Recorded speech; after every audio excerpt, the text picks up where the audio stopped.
ያ ተመስል መንግሥተ ሰማያት ብእሴ ንጉሠ ከብካበ ዘገብረ ከብካበ ለወልዱ ዘገብረ ከብካበ ለወልዱ መንግሥተ ሰማያት ለልጁ ሰርግን ያደረገ ንጉሥን ትመስላለች። ማንን ትመስላለች? መንግሥተ ሰማያት ለልጁ ሰርግን ያደረገ ለልጁ ሰርግን ያዘጋጀ ንጉሥን ትመስላለች ይላል የእግዚአብሔር ቃል። ያ ንጉሥ ሰርግ አዘጋጅቷል። ንጉሡ ሰርጉን ያዘጋጀው ለልጁ ነው። የንጉሥ ሰርግ ምን አይነት የተለየ ያማረ የተዋበ የተወደደ ሰርግ እንደሆነ በጥቂቱም ቢሆን በዘመናችን የሀገራት መሪዎች ልጆቻቸውን ሲድሩ አይተን ተመልክተን እናውቃለን። ንጉሡ ሰርግ ሲያዘጋጅ ልጁን ሊድር ነውና ለሰርጉ የሚያስፈልገውን ነገር ሁሉ አዘጋጅቷል። ደግሞም በንጉሡ ሰርግ የሚገኙ ሰዎች መታደም የሚገኝባቸው መገኘት የሚገባቸው በዛ ቦታ ጥሪ ሊደረግላቸው የሚገቡ ሰዎችም ተመርጠዋል። የንጉሡ ባለሟሎች፣ የንጉሡ ወዳጆች፣ መሳፍንቶች፣ መኳንንቶች፣ መሪዎች፣ ምሁራኖች፣ ባለሀብቶች ንጉሡንና ቤተ መንግሥቱን የሚመጥኑ በዛ ቢገኙ መልካም ነው የተባለው የንጉሡ ቀራቢዎች፣ የንጉሡ ወዳጆች፣ የንጉሡ ቤተሰቦች በዚህ ሰርግ ላይ ተጠርተዋል። በሰርግ መጠራት፣ በሰርግ መታደም፣ በሰርግ መገኘት ምን ያክል ጥሩ እንደሆነ ምን ያክል ደስ እንደሚያሰኝ ይታወቃል። በተለይ ደግሞ ለእኛ ለኢትዮጵያውያን ለሰርግ ካለ ናፍቆት የተነሳ ተበድረን እንኳን ቢሆን ሰርታለን። በጣም ከሚገርመኝ ልንለውጠው ልንቀይረው ካልቻልነው ባህላችን አንዱ ተበድሮ ሰርግ መሰረግና ተበድሮ ሙት ዓመታት ማውጣት ለሰዎች ሲባል ማለት ነው። ለሰዎች ሲባል ተበድሮ ሰርግ የሚሰርግ ቤተሰብ፣ ለሰዎች ሲባል ተበድሮ ልጁን የሚድር ቤተሰብ፣ ለሰዎች ሲባል ተበድሮ ሙት ዓመታት የሚያወጣ ሰው። ጸሎት ማድረግ ሌላ ጉዳይ እኮ ነው። ጸሎተ ፍትሐት ማስፈጸም ሌላ ጉዳይ ነው። ግን ለሰዎች ተብሎ በሬ አርዶ ጠላ ጠምቆ ብዙ ነገር አዘጋጅቶ በደለው ከሰዎች ወስዶ ያን ሁሉ ማድረግን ቤተክርስቲያንም አታስተምርም፣ ቤተክርስቲያንም አትናገርም። ሰው ሊያደርገው የሚገባው በአቅሙና በልኩ እግዚአብሔር የሚፈልገው ጸሎታችን ነው። እግዚአብሔር የሚፈልገው ልመናችን ነው። እግዚአብሔር የሚፈልገው መባችን ነው። እግዚአብሔር የሚፈልገው ቁርባናችን ነው። እግዚአብሔር የሚፈልገው መስዋዕታችን ነው። እግዚአብሔር የሚፈልገው ቅዳሴያችን ነው። ይሄን የሚፈልገው ሌላውስ ደግሞ እኮ ምንም ብታበላው ለማይመሰግን ማለት ነው። አቃቂን ለሚያወጣ እና ተበድራችሁ የምትደግሱ ሰዎች እባካችሁ ይቅርባችሁ ለማለት ያክል ነው። ሰው ለሰርግ ካለው ፍላጎት የተነሳ እንደዚህ ይደረጋል። የንጉሥ ሰርግ ሲሆን ደግሞ በተለየ በጀቱን ማን ይወስደዋል? በተለየ ዝግጅቱ ልዩ ነው። ምግቡ ልዩ ነው። እንጀራው ልዩ ነው። መጠጡ ልዩ ነው። የሚጠሩ ሰዎች እንኳን ሊስታቸው ልዩ ነው። እነማን ቢገኙ ይሻላል? ቤተ መንግሥቱን የሚመጥኑ፣ ንጉሡን የሚመጥኑ፣ መርሐ ግብሩን የሚመጥኑ፣ ሰርጉን የሚመጥኑ ሰዎች በዛ ቦታ ላይ መገኘት እንዳለባቸው ይታመናል። እና ንጉሡ ልጁን ነውና የሚድረው የደስታው ተካፋዮች እንዲሆኑለት በዛ ሰርግ ላይ መገኘት አለባቸው ብሎ ያሰበውን ሁሉ ባሮቹን ልኮ አስጠራቸው። ወደ ሰርጉ ኑ ተብላችኋል አላቸው። ወደ ምኑ? ከቃሉ ጋር ናችሁ? እግዚአብሔር ከሁላችሁ ጋር ይሁን። ወደ ምኑ አላቸው? ወደ ሰርጉ ኑ። ተገኝቶ ነው እንደ ንጉሥ ይጠራ። ቤተ መንግሥት በዛው ይገባል አይደለም? ታስታውሳላችሁ አይደለም? በዘመናችን አንድ የብቻ ቤተ መንግሥት ይገባል ኢትዮጵያ። ምን ሲፈጠር ታውቁታላችሁ? አብዛኛው ሰው ለቅሶ ለመድረስ ሳይሆን ቤተ መንግስቱን ለማየት ነበረ ሲሄድ የነበረው። ምክንያቱም ነበርኩ በወቅቱ እዛ። ስለዚህ ቤተ መንግስት እንኳን ለማየት ብርቅ ነው የሚሆንበት ሰው ገብቶ አይቶ የማያውቀው ነገር ማየት ይፈልጋል። ስለዚህ በቤተ መንግስት መገኘት በንጉሱ ሰርግ መታደም ደግሞ ልዩ ክብር ነው ለሰው እና ንጉሱ ጠራቸው። ንጉሱ ጠርቷቸዋል። በሰርጉ ተገኙ ታደሙ ብለው መልእክተኞች ላኳቸው። ነገር ግን እነሱ ፈቃደኞች አልነበሩ ነው የሚል ፈቃደኞች አልነበሩ። ዋበዩ መጽያ ለመምጣት ፈቃደኛ አልነበሩ። እምቢ አሉ። እምቢ አሉ። የንጉሱን ግብዣ አቃለሉ። አንገኝም እምቢ አሉ። ድጋሜ ላከ ንጉሱ። ታጋሽ ንጉስ ነው። ሂዱና ድግሱ ተደግሷል። ሰንጋውን ፍሪዳውን አርጃለሁ። ለእናንተ የሚያስፈልገው ነገር ሁሉ ተዘጋጅቷል። ከእናንተ የሚጠበቀው መገኘት መታደም ብቻ ነው እና ንጉሱ ወደ ሰርጉ ጠርቷቸዋልና ወደ ሰርጉ ኑ ብለው መልእክተኞቹ መልእክቱን አስተላለፉ። ጥሪ ያደረጉ። እነሱ ግን አሁን ለመምጣት ፈቃደኞች አልነበሩ። በወዘወረ ውስተ ገራይቱ ወደ እርሻው የሄደ አለ። ወወዘወረ ውስተ ንግዱ ወደ ንግድ ስራው የሄደ ነበረ። ወወዘወረ ውስተ አጸደ ወይኑ ወደ ወይን ቦታው የሄደ ሰው ነበረ። የንጉሱን ጥሪ ቸል ብለው ወደ እርሻቸው፣ ወደ ንግዳቸው፣ ወደ ወይን ስፍራቸው የሄዱ ሰዎች ነበሩ። ሌሎቹ ደግሞ የቀሩት የንጉሱን መልእክተኞች ተቀብለው እናንተ ስራ ፈቶች ስራችንን እንዳንሰራ፣ ንግዳችን እንዳንነግድ፣ እርሻችን እንዳናርስ፣ የወይን ቦታችን እንዳንጠብቅ፣ ወጥተን ወርደን ስራችን እንዳንሰራ፣ ሕይወታችን ልትበጠብጡ የሰርግ ጥሪ እያላችሁ ንጉሱ ጠርቷን እያላችሁ ለምን ስራ ታስፈቱናላችሁ? እናንተ ስራ ፈቶች ድጋሜ ሰፈራችን እንዳደርሱ ብለው ደበደቧቸው። ምን አደረጓቸው? ይገርም ነው። ሰርግ ለጠራ ሰው ለካ እንደዚህ አይነት ምላሽ አለ። ዓለም እንደዚህ ናት። እናንተ ወደ ደስታ ስትጠሩት እሱ ደግሞ ሞት ይደግስላቸዋል፣ ጥፋት ይደግስላቸዋል፣ መከራ ይደግስላቸዋል። ንጉሱ የጠራው ለሰርግ ነው። ንጉሱ በቤተ መንግስት እንዲገኙ ነው የጋበዛቸው፣ በሰርግ እንድትገኙ ነው የጋበዛቸው። ነገር ግን እነሱ ምን አሉ? አንፈልግም፣ አንመጣም አሉ። አለመምጣታቸው ብቻ አይደለም የሚገርመው፣ መልእክተኞቹን ደበደቧቸው፣ መልእክተኞቹን ገረፏቸው፣ መልእክተኞቹን ወገሯቸው፣ መልእክተኞቹን ገደሏቸው ነው። የእነዚህ ሰዎች በደል ሁለት ነው። ስንት ነው አልኳቸው? ሁለት ነው። አንደኛ የንጉሱን ሰርግ ቸል ማለታቸው፣ የንጉሱን ጥሪ ቸል ማለታቸው። እንደገና ደግሞ ንጉሱንም ነቀፉት ይላል። እሱ ስራ ፈት እናንተም ስራ ፈት ብትሆኑ ነው ብለው። በሁለተኛ ደረጃ ደግሞ ሰው ካተመቸው አተመቸኝም ይላል አይደለም። እነሱ ግን ምን ያደርጉ? ድጋሜ ሰፈራችን እንዳትገኙ፣ ድጋሜ ወደኛ እንዳትመጡ ብለው ደበደቧቸው፣ ገረፏቸው። በሀገራችን የሚባል ነገር አለ። ያለበት ያለ ስም ማለት በራሱ አንድ ስጦታ ይባላል አይደል? ስለ እግዚአብሔር ስም ጠርቶ የለመነ ሰው ያለበት ቦታ ያድርሱ ይባላል አይደል? ይሄ ራሱ አንድ ስጦታ ነው።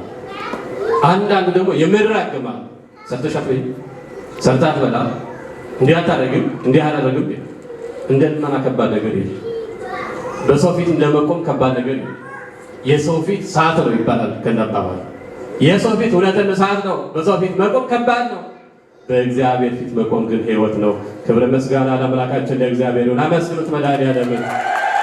ሳናፍር፣ ሳንሸማቀቅ፣ ሳንጨነቅ፣ ግራ ሳንጋባ፣ ምን ለኛ ሳንል ደስ ብሎን ችግራችን ለማካፈልም ቢሆን ለችግራችን ምላሽ ፈልገንም ቢሆን ከሀዘናችን እንድንረጋጋም ቢሆን ያጣነው እንድናገኝም ቢሆን በፊቱ የምንቆም የማያሳፍረን ደግሞ ለጥያቄ ምላሽ የሚሰጥ በሐዘናችን የማያላግጥብን በሐዘናችን በእኛ ችግር በእኛ መከራ የማይስቅ የማይሳለቅ ሕይወት ድነት የሆነ ፊቱን ለማየት የምንሳሳለት ክርስቶስ በሱ ፊት መቆም ደስ ያሰኛል።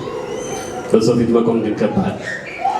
እናም የንጉሱን ጥሪ ቸል ብለዋል። እነዚህ ሰዎች የንጉሱን ጥሪ ቸል ብለው የተጠሩትም ሁሉ እንደ መገኘት ባይገኙ እንኳን መገኘት አልቻልንም በዚህ ምክንያት እንደማለት መልእክተኞቹን ደበደቧቸው፣ ገረፏቸው፣ ገደሏቸው። በዚህም የተነሳ ንጉሱ እጅግ በጣም አዘነ። ሰውን ከማዛዘን መድኃኔዓለም ይሰውረን። በእኛ ሰዎች እንዳያዝኑ፣ ሰዎች እንዳይከፉ ያስፈልጋል። ንጉሱን አሳዝነዋል። ምክንያቱም ቸል ብለዋል። ጥሪውን ቸል ብለዋል። ግብዣውን ቸል ብለዋል። የሰርጌ ታዳሚዎች፣ የደስታዬ ተካፋዮች ያላቸው ሰዎች መልሳቸው ተቃራኒ ሆነ።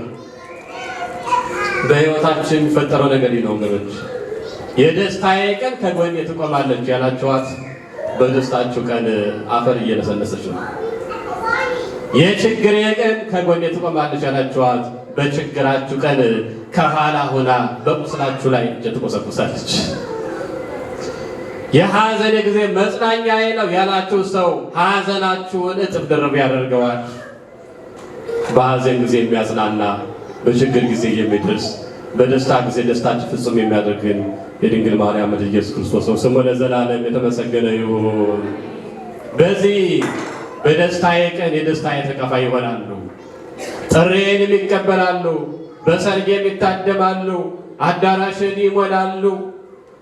በዚህ ሰርግ መገኘት የሚገባቸው እነዚህ ሰዎች ናቸው ብሎ ንጉሱ ቢጠራቸውም ነገር ግን እነሱ ቸል ብለው ያደረጉት ነገር በጣም ተቃራኒ ነገር ነበር።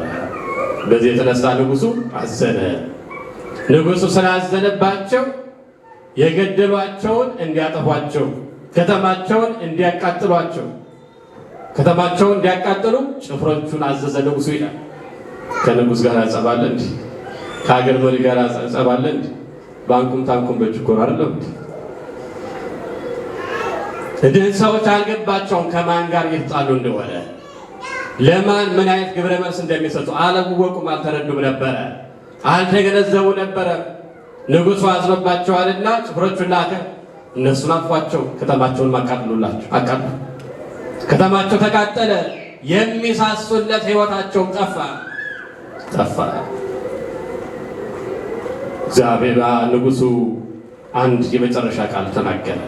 በሉ ሰርጉ ተዘጋጅቷል፣ ነገር ግን የታደሙት የማይገባቸው ሆኑ፣ የተጠሩት የማይገባቸው ሆኑ፣ የተዘጋጀላቸው የማይገባቸው ሆኑ።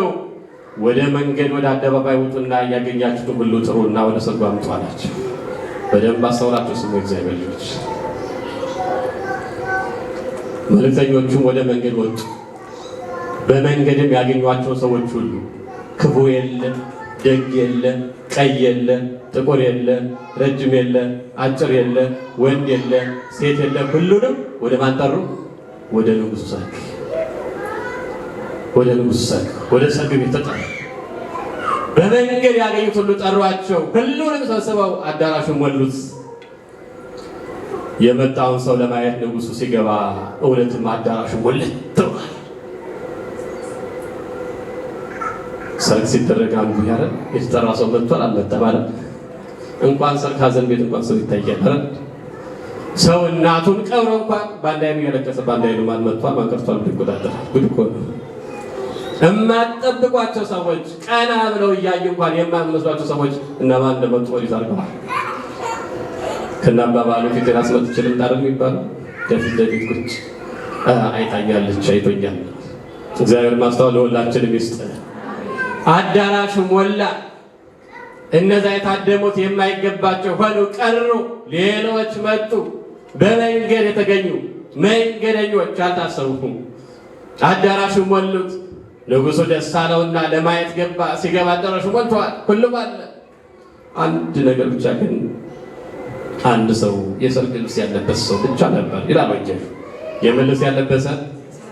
የሰርግ ልብስ ሳይለበስ ሰርግ ቤት ይችላል? ሰርግ ቤት የሀዘን ልብስ ለብሳችሁ ትሄዳላችሁ? ሀዘን ቤት የሰርግ ልብስ ለብሳችሁ ትሄዳላችሁ? ትሄዳላችሁ ወይ? አይደረግም ማለት እና በዛ ሰርግ ቤት በዛ የሰርግ አዳራሽ ውስጥ በዛ የሰርግ መርሃ ግብር ፕሮግራም ውስጥ አንድ ሰው የሰርግ ልብስ ያለበሰ ነበር። ያደፈ ልብስ የቆሸሸ ልብስ የለበሰ ሰው ነበር። ወዳጅ ለምን የሰርግ ልብስ ሳትለብስ ወደዚህ ገባህ? እንዲያው የንጉሱ ትሕትናና ፍቅር ይገርማል። ተደፋፍሮ የመጣን ሰው እንኳን ውጣ አላለው። ለምን ሳትለብስ መጣህ? ያ ሰው መመለስ አልቻለም፣ ዝም አለ። ባጣ ቢቸግረህ ነው እንዳይል ያለን እንኳን እጠበው፣ ውሃ አድርሰው አይደል? አታጥቦ ግዴታ ነጭ መሆን አይጠበቅበትም፣ ግዴታ አዲስ መሆን አይጠበቅበትም። ያለህን ግን አጥበህ ውሃ አስነክተህ ንጹህ አድርገህ ማምጣት ትችል ነበር አለው ብሎ ይመለስለታል። እና ስለዚህ መልስ ስለሚያውቅ ያ ሰው ዝም አለ። መጨረሻ ላይ እጁንና እግሮቹን ሁሉ አስራችሁ በውጭ ወዳለ ጨለማ አውጥታችሁ ጣሉት አለ ንጉሡ። በመጨረሻም የተጠሩት ብዙዎች ናቸው፣ የተመረጡት ግን ጥቂቶች ናቸው ይላል። ስለ ቃሉ የአምላካችን የልዑል እግዚአብሔር ስሙ የተመሰገነ ይሁን። ከተጠሩት ሳይሆን ከተመረጡት እንዲያደርገን መድኃኔዓለም ይርዳን። መጠራት ብዙዎች ተጠርተው ነበረ፣ እነ ይሁዳም ጭምር ከነ ጴጥሮስ ከነ ዮሐንስ ነበር ቁጥራቸው። ነገር ግን የተመረጡት ጥቂቶች ናቸው። እነ ይሁዳ ወጡ። ብዙዎች ወደ ኋላ የተመለሱ አሉ። ክርስትናን ጀምረው ወደ ኋላ የተመለሱ፣ መንፈሳዊነትን ጀምረው ወደ ኋላ የተመለሱ፣ ጸሎትን ጀምረው ወደ ኋላ የተመለሱ፣ ጾምን ጀምረው ወደ ኋላ የተመለሱ፣ መቁረብን ጀምረው ወደ ኋላ የተመለሱ፣ ንስሐ መግባትን ጀምረው ወደ ኋላ የተመለሱ፣ ዝማሬውን ጀምረው ወደ ኋላ የተመለሱ፣ ማስቀደሱን ጀምረው ወደ ኋላ የተመለሱ ብዙዎች ናቸው። እግዚአብሔር ወደ ኋላ ከመመለስ ሁላችንን ይሰውረን። በእርሱ እንድንሆን አምላካችን እግዚአብሔር ይርዳል። መነሻዬ ምን ነበር? የማን ሰርግ ነበር ያልኳችሁ? ሁላችሁ ተናገሩ። የማን ሰርግ? የንጉሥ ሰርግ። መንግሥተ ሰማያት ለልጁ ሰርግን ያደረገ ንጉሥ ትመስላለች። ምሳሌ ነው ማለት ነው። እስካሁን የነገርኳቸው ምሳሌ ነው። እንግዲህ እንዲያው ስለሰጥ እያወሩት ላይ የሰርጉ ባለቤት ሰርጉን የሰረገው ንጉሥ እግዚአብሔር አብ ነው። እግዚአብሔር አብ ነው። ለምን አንድያ ልጁን ተቀዳሚ ተከታይ የሌለውን አንድያ ልጁን ውረድ ተወረድ ተሰቀል ሞት ብሎ ለሰው ልጆች የዘላለም ሕይወት እንዲሰጥ አንድያ ልጁ ሰጥቷል። አንድያ ልጁ ሰጥቷል። በቤተ ክርስቲያን አስተምሮ የክርስቶስ ስቅለት ክርስቶስ በመስቀል ላይ የሰቀለውን ስቅለት ሞት ተሞሽሮ ትለዋለች። ክርስቶስ በመስቀል ላይ ተሞሽሮ ሙስሊም ቤተክርስቲያን ሰጥቷልና ሰርጉ ሙሽራይቱ ቤተክርስቲያንና ሙሽራው ክርስቶስ አንድ የሆኑበት ምስጢር ነው። ሰርጉ ሙሽራይቱ ቤተክርስቲያንና ሙሽራው ክርስቶስ አንድ የሆኑበት ወንጌል ነው። ሰርጉ ሙሽራ የሆን እኛ ክርስቲያኖች ከሙሽራው ክርስቶስ ጋር የምንገናኝበት ቅዱስ ወንጌል ነው። ወደ ወንጌል የተጠሩ ነበሩ። ወደ ወንጌል ነው የተባሉ የወንጌል ድግስ ተደግሶላቸው ይኸውና ሕይወተ ሥጋ ሕይወተ ነፍስ፣ ድነተ ሥጋ ድነተ ነፍስ፣ በረከተ ሥጋ በረከተ ነፍስ ሊታደል ቀርቧል። አዳኙ ክርስቶስ መጥቷል። ከዛ በፊት የነበሩ ደግሞ አዳኙ ክርስቶስ ሊመጣ ነው። ወደ ወንጌል ሰርግ ድግስ ተጠርታቸዋል። ኑ ተብለው ሲጠሩ ወደ ኋላ ያፈገፈጉ ነበሩ። መልእክተኞቹ ነቢያት፣ ደቂቅ ነቢያት፣ ሐዋርያት፣ ተላውያን ሐዋርያት የሆኑ ሰብዓ ልጆች ናቸው። እግዚአብሔር በአንድም በሌላ በተለያየ ጊዜ ወደ ሰዎች መልእክት እንደላከ ያሳያል። በተለይም ደግሞ ወደ ወገኖቹ ወደ እስራኤላውያን መልእክት ልኳል እግዚአብሔር። ለምን? መሲህ ክርስቶስ እንደሚወለድ ነው። ይወርዳል፣ ይወለዳል፣ ሰው ይሆናል፣ የሰው ልጅ ያድናል፣ ይሰቀላል፣ ይሞታል፣ ይነሳል እያሉ አስቀድመው ነቢያት አስተምረው ነበር። የመሲሁን መምጣት ሲነግሯቸው ግን እሺ ብለው ከመቀበል ይልቅ መሲሁ ሲመጣ ለመቀበል ልባቸውን ከማዘጋጀት ይልቅ የመሲሁን መልእክተኞች መግደልን ምርጫቸው አደረጉ። ልባቸውን ለመሲህ ለክርስቶስ ከማዘጋጀት ይልቅ የመሲሁን መልእክተኞች መግደል፣ መግረፍ፣ መስቀል፣ በድንጋይ መጉረድ እንደ ምርጫ አደረጉት ነው የሚለው። ወደ መሲህ ወደ ክርስቶስ ላለመምጣት ደግሞ ምክንያት እንደረደሩ። ምን አይነት ምክንያት? እኛ እርሻ አለን፣ እኛ ንግድ አለብን፣ እኛ የወንድ ስፍራ አለብን፣ ወይናችን እንከባከባለን፣ እርሻችን እናርሳለን፣ ንግዳችን እነግዳለን እያሉ ወደ መሲህ ክርስቶስ ያለመምጣት ምክንያት አደረጉ። እነሱ ደግሞ ወጋቸውን፣ ባህላቸውን፣ ትውፊታቸውን፣ ልምዳቸውን ምክንያት በማድረግ ክርስቶስን ላለመቀበል በምክንያት በማይጠቅም ትብትብ የታሰሩ የጸሐፍት የፈሪሳውያን፣ የሰዱቃውያን፣ የእስራኤላውያን ምሳሌ ነው። እነዚህ ሰዎች እግዚአብሔርን እናምናለን የአብርሃም ልጆች ነን ይላሉ። የአብርሃም ስራ ግን አይሰሩ።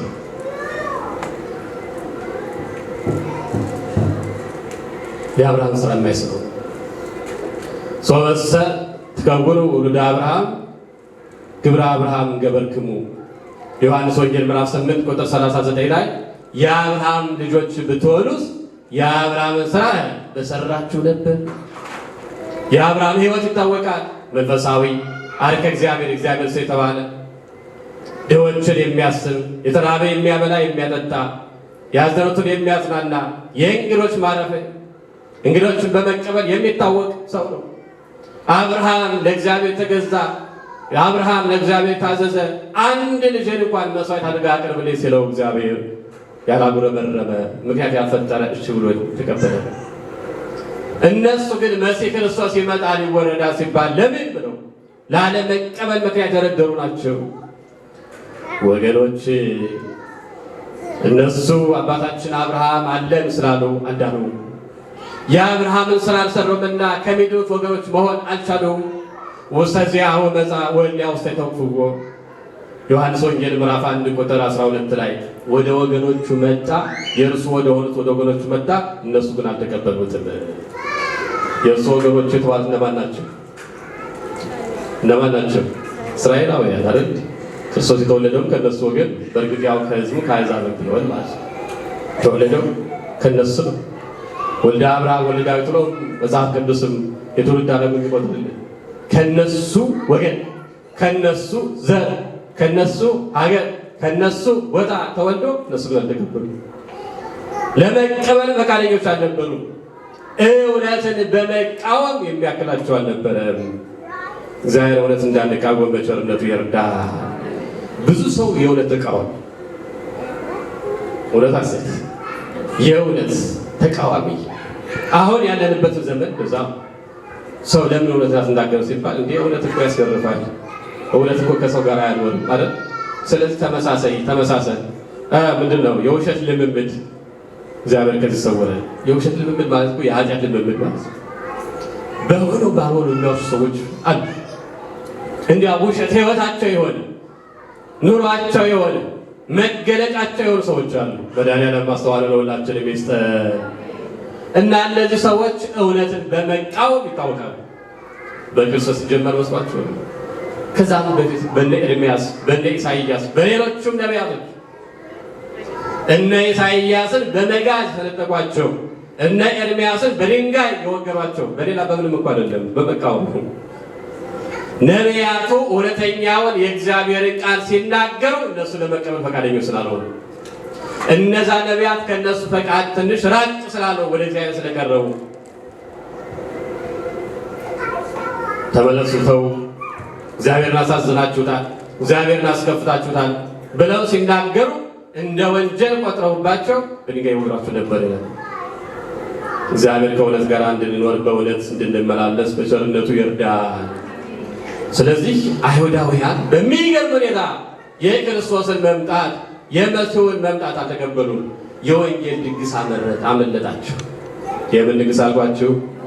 እንዲያው አንድ ድግስ ተጠርታችሁ ባትሄዱ አቤት የዛሬው ድግስ እንዴት ልዩ ነበር መሰላችሁ ብሎ አንድ ሰው ቢነግራችሁ አይቆጫችሁ? አይቆጫችሁ? ምን ነው በተገኘው አትሉ? እንዲያው ምን አመጣቅቼ በሄድኩኝ ኑሮ አይደል በቀረ እንዲያው አንዳንዴ በማይጠቅም ነገር ሊሆን ይችላል የቀረ ነው እና በሄድኩኝ ኑሮ ብላለች። ሰው የወንጌል ድግስ እንዴት ያመጣዋል?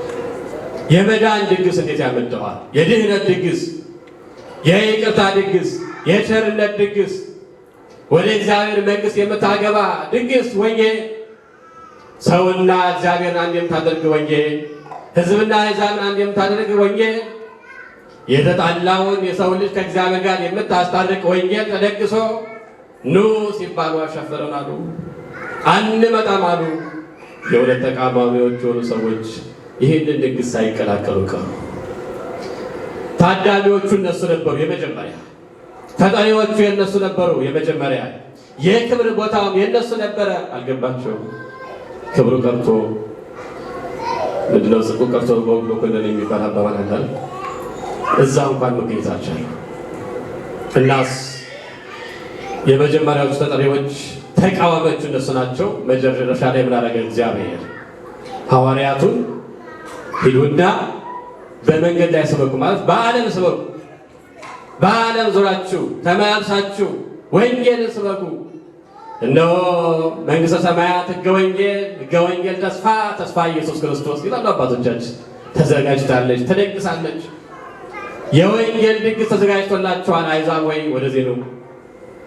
በጣዖት አምልኮ ውስጥ ያላችሁ፣ በኃጢአት ውስጥ ያላችሁ፣ እግዚአብሔርን ባለማወቅ ውስጥ ያላችሁ፣ ከእግዚአብሔር ርቃችሁ ያላችሁ ወደዚህ ኑ ተብላችኋል። የወንጌል ድግሱ እናንተንም ይመለከታል። በዚህ የወንጌል ድግስ እንድትቀርቡ እንድትገኙ ንጉሡ እግዚአብሔር ጠርቷችኋል ብለው ሰበኩ። የምስራች ነፃ የምታወጣ ወንጌል፣ ልጅነት የምታሰጥ ወንጌልን ሰበኩ። ከጥንቆላ፣ ከጣዖት አምልኮ፣ ከዝሙት፣ ከኃጢአት፣ ከርኩሰት፣ ከክፋት ገበያ ውስጥ የነበሩት ሁሉ በክርስቶስ አመኑ፣ በወንጌልም ከበሩ። ክብርና ምስጋና ለአምላካችን ለእግዚአብሔርን አመስግኑት። መድኃኒዓለም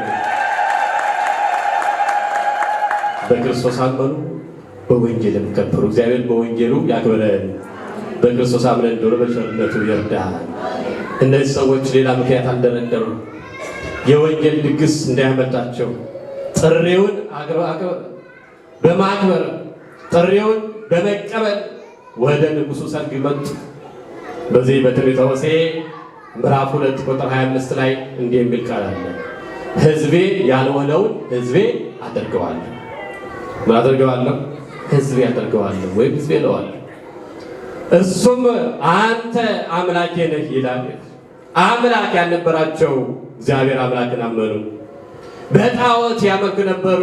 አምላካችን ጣዖታት ናቸው ይሉ የነበሩ እጅ የሌለው እግር የሌለው ደግሞ አንደበት ያለው የማይናገረን እያለው ግዑዝ ነገር ያመልኩ የነበረ ሁሉ ወደ እግዚአብሔር ዘወር አሉ። ወደ ቃሉ ዘወር አሉ። ወደ ወንጌል ዘወር አሉ። ወደ መንግሥተ ሰማያት ዘወር አሉ። ወደ ቀራንዮ የወንጌል ድግስ ተቀላቀሉ። በአብ በወልድ በመንፈስ ቅዱስ ስም አምነው ልጅነትን አገኙ። ምስጋና ለአምላካችን ለእግዚአብሔር ይሁን። አዎ ንጉሡ ጥሪውን አቀረበ። በንጉሡ ጥሪ የተገኙ ሰዎች ታደሙ። የንጉሡን ጥሪ ቸል ያሉ ሰዎች ግን እዛው ቁጭ ብለው ድነት አመለጣቸው። እዛው ቁጭ ብለው ድግስ አመለጣቸው። እዛው ቁጭ ብለው በረከት አመለጣቸው። እዛው ቁጭ ብለው ሕይወት አመለጣቸው። ወገኖች ዛሬም እኛ እዚሁ ቁጭ ብለን ድነት እንዳያመልጠን፣ ሕይወት እንዳያመልጠን፣ ወንጌል እንዳያመልጠን፣ ንስሐው እንዳያመልጠን፣ ሥጋውና ደሙ እንዳያመልጠን እግዚአብሔር ልጆች የወንጌሉ አዳራሽ የወንጌል ቦታ ቅድስት ቤተ ክርስቲያን ነች። የምንሰበሰብባት ምሳል ወመስጋት ምጥባ ሥጋው ለወልድ የተባለች የክርስቶስ ሥጋና ደም የሚፈተትባት ቅድስት ቤተ ክርስቲያን። በዚች ቤተ ክርስቲያን የወንጌል ድግስ ሁሌም አለ። የምን ድግስ አልኳችሁ? የእንጀራ የመጠጥ አይደለም። እዚህ ያለው የወንጌል ድግስ ነው። ይሄ ድግስ ደግሞ የወንጌል ድግስ የማያስርብ የማያስጠማ፣ ሰው በእንጀራ ብቻ አይኖርም በእግዚአብሔር ቃል ጭምር እንጀራ ጌታ የተራበችው ነፍሳችን የምትጠግብበት፣ የባዘነችው ነፍሳችን የምታርፍበት፣ የተበተነው አእምሯችን የሚሰበሰብበት፣ የወደቀው ሕይወታችን የሚነሳበት፣ የቆሸሸው ሕይወታችን የሚነጻበት የወንጌል ድግስ በቤተ ክርስቲያን አለ። ይህ የወንጌል ድግስ አይገርማችሁም? እዚሁ መጥቶ እንኳን የሚያመልጠው ሰው አለ። የሰማችሁ ማለት እዚሁ መጥቶ እንኳን የሚያመልጠው ሰው አለ። ልክ ወንጌል ሲጀመር ወደ ውጭ፣ ልክ ወንጌል ሲጀመር እዛ ጋ ውጭ እየሰማችሁ ነው። በር አካባቢ ያላችሁ ሰዎች ካልሰሙ ንገሯቸው። ከዛሬ ጀምሮ አሜን ሳይባል ዳቦ እንዳቆርሱ፣ ከቆረሳችሁ እንኳን እንዳስቱ። እንዳሰጡ የቆየ ሰው በረከትን ዘይት በሃይማኖት አበው ቀደስ የነበብ እንደሰማችሁት የተለየ ምክንያት በችግር ምክንያት ካልሆነ በቀር እቶ ሳይባል እንዳይወጣ ይላል አይደል? አባቶቻችን ያስተማሩ ነው። እዛ ጋር የሆነ ነገር ሲደረግ ወጥቶ ቁጭ የሚያው ሰዎች አሉ። ልክ ወንጌል ሲያልቅ የሚገቡ ሰዎች እግዚአብሔር ማስተዋል ይስጠን። ትምህርቱ ሲያልቅ እናያቸዋለን እኮ በመስኮት። ከኛ በላይ ግን መጋረጃ በርም የማይከልለው እግዚአብሔር ደግሞ ያያል። እንዴት የወንጌል ድግስ የደገሰበት ቦታ ላይ መጥተህ ዳር ይዘቁጭ ትላለህ? እንዴት የወንጌል ድግስ ያለበት ቦታ ላይ አራበኝም አልጠማኝም ብለህ ነፍስ በእጅጉ ተርባ ተጠምታ ሳለች ውጭ ላይ ትሆናለህ፣ ውጭ ላይ ትሆኛለሽ። ይህ በፍጹም አይገባም። እናንተ በስጋችሁ ወፍራችሁ ሊሆን ይችላል፣ በነፍሳችሁ ግን ከስታችኋል። በስጋችን አምሮብን ሊሆን ይችላል፣ በነፍሳችን ግን እጅግ በጣም ጎስቁለናል። በስጋችን ተውበን አጊጠን ሊሆን ይችላል፣ በነፍሳችን ግን ብዙ የሚጎል ነገር አለ። ስለዚህ ንጉሡ የጠራን ወደ ሰርጉ ነው። እንዴት የሰርጉን አዳራሽ ትተህ ሳትበላ ሳትጠጣ ትወጣለህ? እግዚአብሔር የጠራ ለድነት ነው። ምንድን ነው ደግሞ? በወንጌል ነው። በወንጌል ሳምኖ ወንጌልም ሳይማሩ መዳን የለም።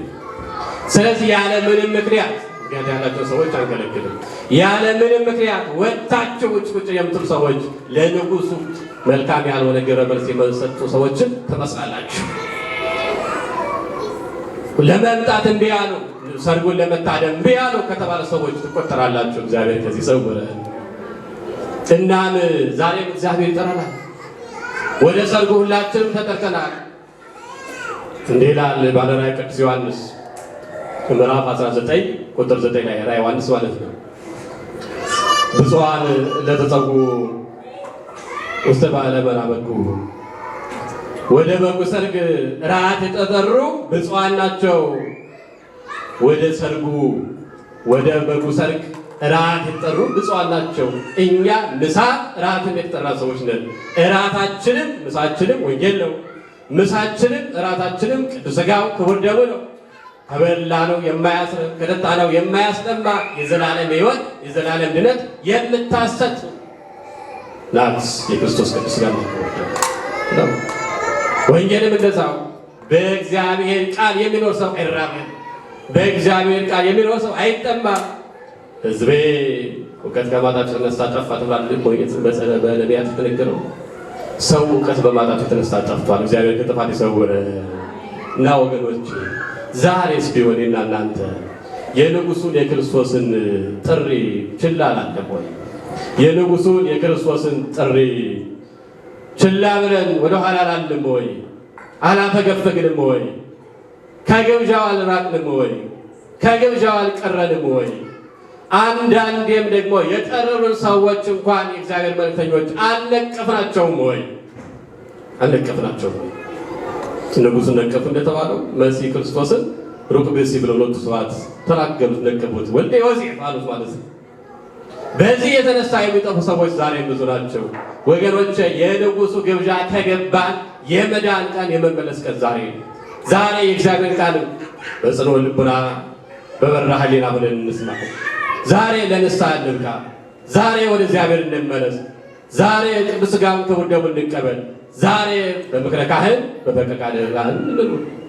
ይህን የምናደርግ ከሆነ የንጉሡን ፈቃድ የፈጸሙ ሰዎች ከሆኑት በዛ በንጉሡ የሰርግ አዳራሽ ከታደሙት በንጉሡ ከተጎበኙት አንዷ መሆን እንችላለን።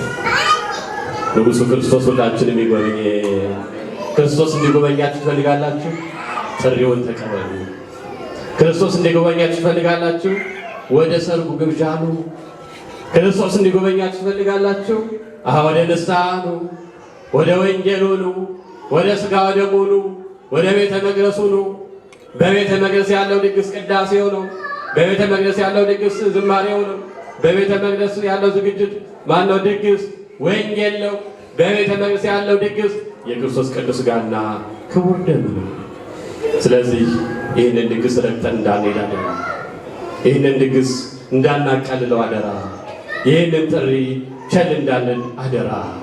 ንጉሡ ሁልጊዜም ቢሆን ለእኛ ለልጆቹ ሰርጉን ሰርጎ ድግሱን ደግሶ ልጆቹ ሆይ ኑ ብሉ ይለናል። በዚህ ሰዓት እኛ መጥፎ ግብረ መልስ እንደሰጡ ሳይሆን በጎ ግብረ መልስ እንደሰጡት እንደታደሙት እሺ ብለው እንደሄዱት እንደተገኙት ሰዎች ሁሉ ሁሌም በቤተ መቅደሱ እንድንገኝ ሁሌም ቃሉ እንድንሰማ ሁሌም በቤተ መቅደሱ እንድንመላለስ ሁሌም ንስሐ እንድንገባ ሁሌም ቅዱስ ሥጋው ከደሙ እንድንቀበል የአምላካችን የልዑል እግዚአብሔር ቅዱስ ፈቃዱ ይሆንልን። የንጉሡ ሰርክ እግዚአብሔር አምላካችን በዚች በቅድስት ቤተክርስቲያን እስከ መጨረሻው ድረስ ሁላችንም በተዋሕዶ ሃይማኖታችን በቤተ ክርስቲያናችን አጽንቶ እንዲያኖረን የመድኃኔዓለም ቅዱስ ፈቃዱ ይሆንልን።